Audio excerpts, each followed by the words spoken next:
दोस्तों पूरे देश से तरह तरह की वीडियो वायरल हो रही है, सामने आ रही है। जय श्री राम बोलकर श्री राम जी का नाम लेकर हिजाब को उतरवा दिया जाता है और ये कहा जाता है कि हम सनातन धर्म बचाएंगे। तो आइए जानने की कोशिश करते हैं धर्म में हिजाब को लेकर क्या कहा गया है। श्री राम जी हिजाब सपोर्टर थे या हिजाब विरोधी थे, बिल्कुल शॉर्ट में आप लोगों के सामने क्लियर करूंगा। साथ ही साथ वो लोग ये कहते हैं कि ये देश शरीयत से चलने वाला नहीं है, हम संविधान के हिसाब से चलाएंगे। तो चलते चलते ये भी जान लेते हैं कि आखिर संविधान में हिजाब को लेकर, धर्म को लेकर क्या कहा गया है। ये वीडियो देखने के बाद दोस्तों आप लोग कमेंट करिएगा और बताइएगा कि ये लोग श्री राम जी का अपमान कर रहे हैं या नहीं कर रहे हैं, संविधान का अपमान हो रहा है या नहीं हो रहा है। तो आइए सबसे पहले जानते हैं धर्म को लेकर संविधान क्या कह रहा है। देखिए ये दुनिया कहाँ से कहाँ तक पहुँच गई, लेकिन ऐसा लग रहा है कि वो लोग अभी तक संविधान पढ़े नहीं है। इसीलिए उन सभी लोगों से मैं अपील करना चाहता हूँ कि आप संविधान के अनुच्छेद 25 से आप पढ़िए, तब आपको पता चलेगा कि वहां पर धर्म को लेकर क्या कहा जा रहा है। वहां से आप अगर पढ़िएगा तो आपको पता चलेगा कि वहां पर यह कहा जा रहा है आप किसी भी धर्म को फॉलो कर सकते हैं, धर्म को मान सकते हैं, धर्म का पालन करते हुए,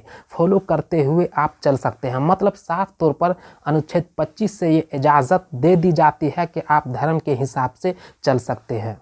अब आइए शॉर्ट में ये जानने की कोशिश करेंगे कि आखिर श्री राम जी हिजाब सपोर्टर थे या हिजाब विरोधी थे। उन सभी हिजाब विरोधियों से मैं कहना चाहता हूँ, अपील करना चाहता हूँ कि आप जाकर रामायण पढ़िए। आप जो कह रहे हैं कि सनातन बचाएंगे, जय श्री राम बोलकर हिजाब को उतरवा दिए जाते हैं, तो आप ये जानने की कोशिश करिए कि श्री राम जी हिजाब सपोर्टर थे या हिजाब विरोधी थे।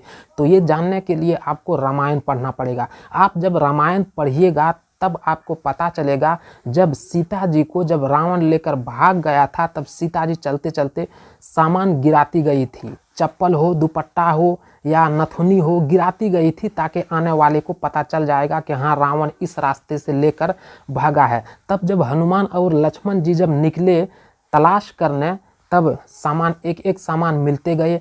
हनुमान जी कहते हैं कि दुपट्टा किसका है, तब लक्ष्मण जी कहते हैं मेरी भाभी सीता की।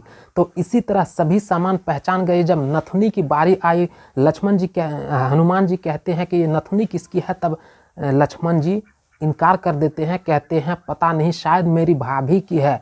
हनुमान जी कहते हैं ये कैसे, सभी सामान आपने पहचान लिया, नथुनी क्यों नहीं पहचान रहे हैं। तब लक्ष्मण जी हनुमान जी से कहते हैं कि बात ऐसी है कि आज तक मैं अपनी भाभी सीता जी का चेहरा आज तक नहीं देखा है। तो यहीं से आप अंदाज़ा लगा लीजिएगा कि किस तरह श्री राम जी की जो पत्नी थी सीता जी, वो किस तरह पर्दे में घूंघट के अंदर रहा करती थी, हिजाब के अंदर रहा करती थी, कि उनका जो देवर लक्ष्मण थे वो आज तक उनका चेहरा नहीं देख पाए। आज भी आप रामायण उठाकर पढ़िएगा तो ये कहानी मिल जाएगी।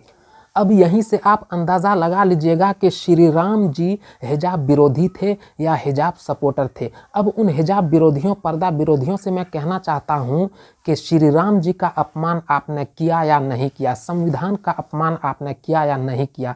बस कमेंट में ये जवाब दे दीजिए कि श्री राम जी हिजाब विरोधी थे या हिजाब सपोर्टर थे। अगर हिजाब विरोधी थे तो लक्ष्मण जी सीता जी का चेहरा क्यों नहीं देख पाए?